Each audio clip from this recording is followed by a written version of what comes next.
nakakatapos. It is a 1.3 kilometer bridge. Kasama ito sa buong bypass na ginagawa around Davao City. At ito'y sinasabi, ang estimate natin na ang biyahe na dati halos 2 oras ay mababawasan, magiging mga 25 minutes, 20 minutes na lang. Kaya't malaking ginhawa. Lalong-lalo na ay ngayon na magpapasok tayo, alam naman natin nangyayari sa traffic. Kaya ito ay magagamit. We will open the bridge on the 15th. December 15 gagawin na. Matatapos yung buong bypass by December 2027. So tuloy tapos na lahat ito all the way. Kaya ito ay nagsimula, na-approve ito noong July ng 2022.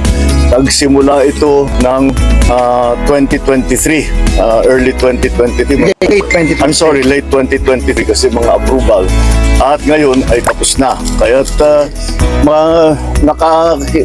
natulungan naman tayo ng ating mga Chinese na contractor dahil ang ganda ng technology nila, kaya napakabilis at marunong talaga sila magpatayo ng magandang tulay, magandang infrastructure na mabilis at nasa tamang gastos, nasa tamang presyo.